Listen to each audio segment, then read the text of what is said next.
Hello, church. Thank you for joining me today. Thank you all for your prayers for Pam. She is still recovering from the valve replacement, the open heart surgery she had a month ago. Today is February 9th, Friday, February 9th. Thank you for all your volunteer efforts at the church also, keeping it going. The family of God stuff. We couldn't do this without the church, without the body of Christ coming alongside. You know, we're in this study in Daniel, and today we're in Daniel chapter 6, and we're thinking about drawing a line in the sand. And Daniel, for sure, drew a line in the sand that he could not cross. Have you ever faced the temptation to do what's easy or more acceptable for what is right? I think at one time or another we all have. Daniel was taken captive from Jerusalem and shipped off to Babylon. King Nebuchadnezzar wanted the best and the brightest to serve in his palace. So he got picked along with his three friends. They gave Daniel a new name, taught him their culture and language, and provided him with the best food in all of the land, straight from the king's table. You can read about that in the first parts of Daniel. Daniel took their name, he learned their language, read their books, learned their literature, but he was unwilling to defile himself with the king's food. That was a line in the sand that he could not cross.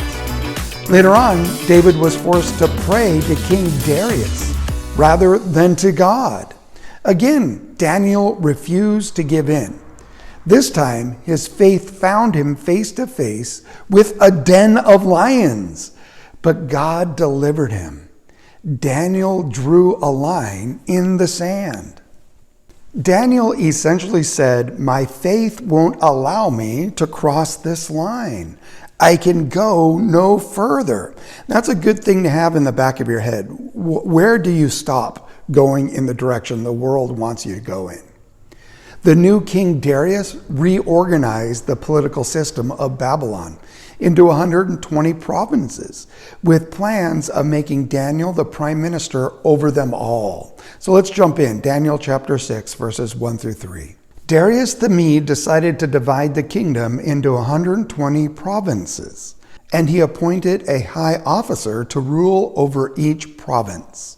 The king also chose Daniel and two others as administrators to supervise the high officers and protect the king's interests.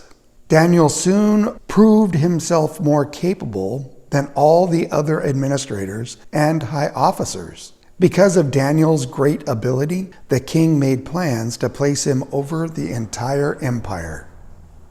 As you can imagine, when somebody is recognized and it's God working in and through them, some of the other rulers became jealous of Daniel's influence in the new government and conspired to bring him down. Daniel chapter 6, 4 and 5. Then the other administrators and high officers began searching for some fault in the way Daniel was handling government affairs. But they couldn't find anything to criticize or condemn. He was faithful, always responsible, and completely trustworthy. So they concluded our only chance of finding grounds for accusing Daniel will be in connection with the rules of his religion. It's kind of neat that Daniel had that reputation that he was flawless. He did the right thing in every situation. That they had no grounds to impeach Daniel. So they set a trap. Appealing to Darius's vanity, they said that all his politicians have unanimously agreed to a new piece of legislation. For 30 days, the kingdom will be required to pray in Darius' name alone. If anyone doesn't obey, they will go through a trial by lions. Now this test by lions was a necessary thing because it's impossible to prove in whose name you are praying. It's in your head. You need an objective test. So this is their test. If anyone is ever suspected of disloyalty, simply throw him into the lion's den. If the lions don't eat the suspect, he's innocent. But if they do, he is obviously guilty. Flattered, Darius agrees without noticing Daniel is not among his all those conspirators, the government there. Daniel 6, verses 6 through 9.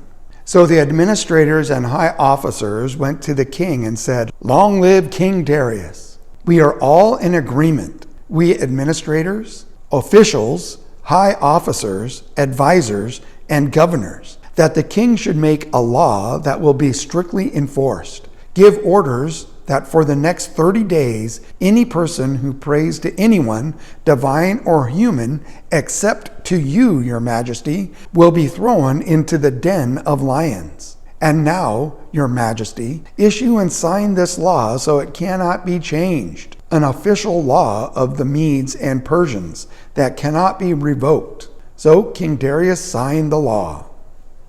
So when Daniel hears about this decree, his first response is to pray, but he's not praying to Darius, but he's praying towards Jerusalem. Now the officials, they spy out Daniel praying and immediately go to the king. Daniel 6, verses 10 through 12. But when Daniel learned that the law had been signed, he went home and knelt down as usual in his upstairs room, with its windows open towards Jerusalem. He prayed 3 times a day, just as he had always done, giving thanks to his God. Then the officials went together to Daniel's house and found him praying and asking for God's help. So they went straight to the king and reminded him about his law. "Did you not sign a law that for the next 30 days, any person who prays to anyone, divine or human, except to you, your majesty, will be thrown into the den of lions?" "Yes," the king replied, "that decision stands. It is an official law of the Medes and Persians that cannot be revoked." So the trap is sprung. Their scheme has worked. Darius is trapped by his vanity and is really powerless to acquit Daniel. Daniel is thrown in the lion's den. A stone is rolled over it, and the nation, as well as the king, waits for the judgment of Daniel. Daniel 6, verses 13 through 18.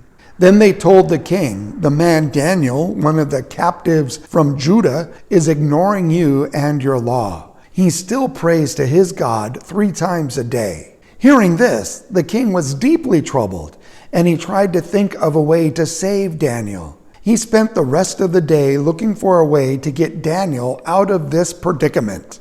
In the evening, the men went together to the king and said, "Your Majesty, you know that according to the law of the Medes and the Persians, no law that the king signs can be changed." So at last the king gave orders for Daniel to be arrested and thrown into the den of lions.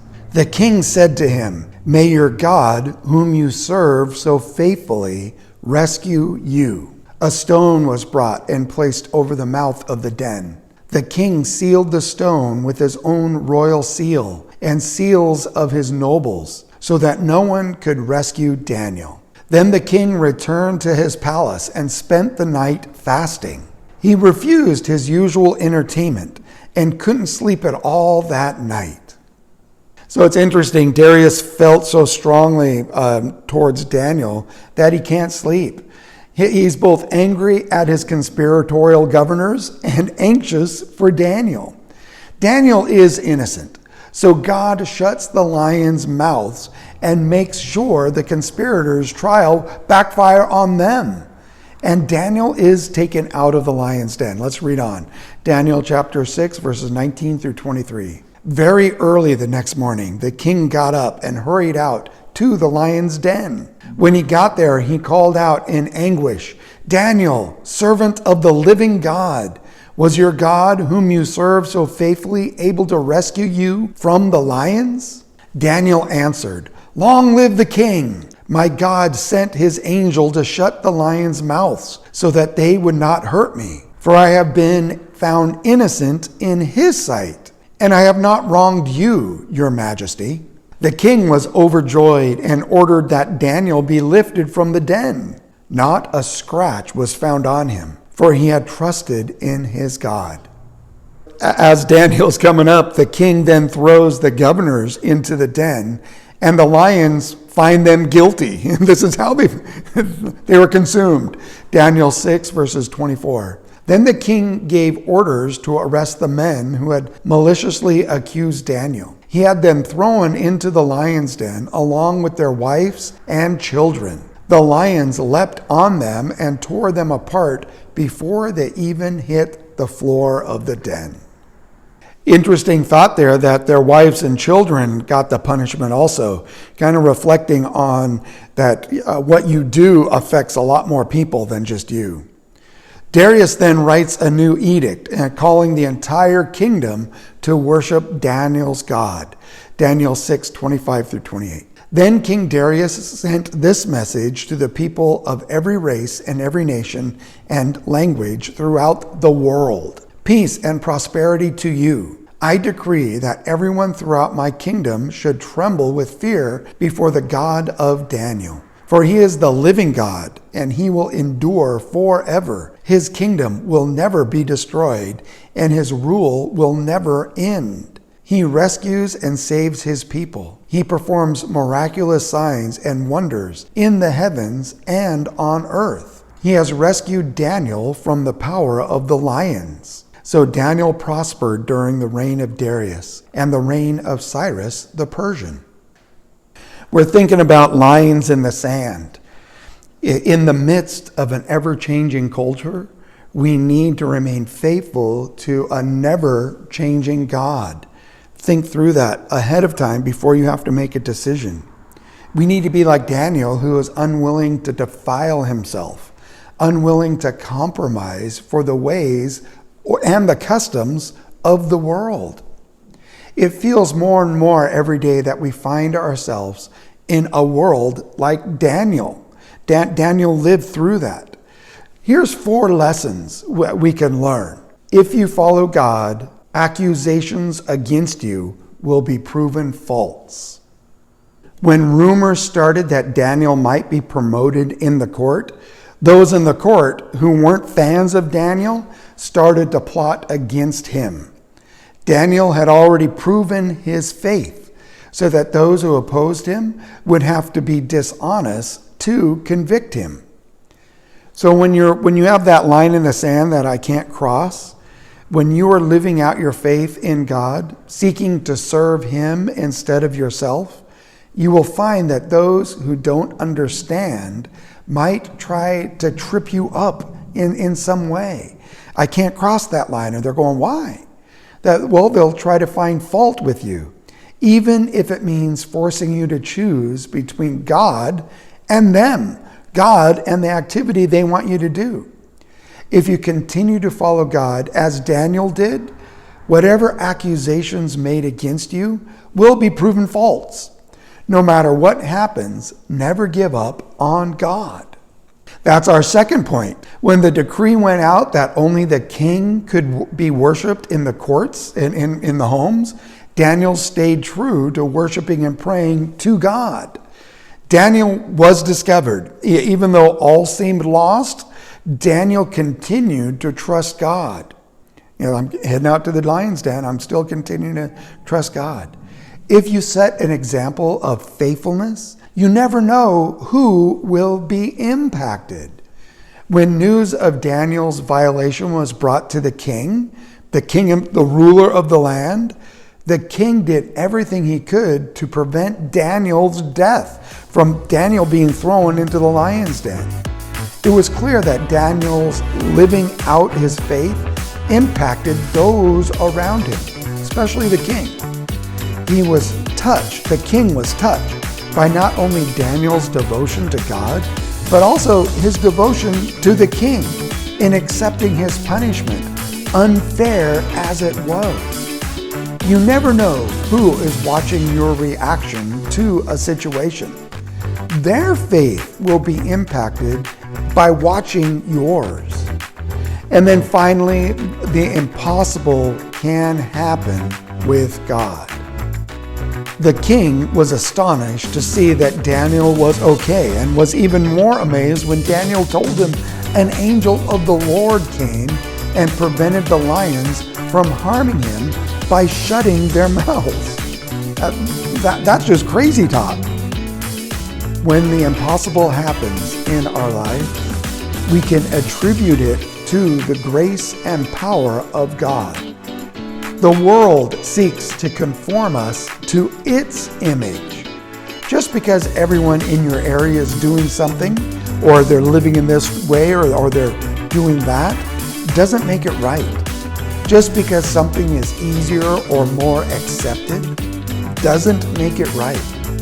We have to draw these lines in the sand so we become less like the world and more like Jesus.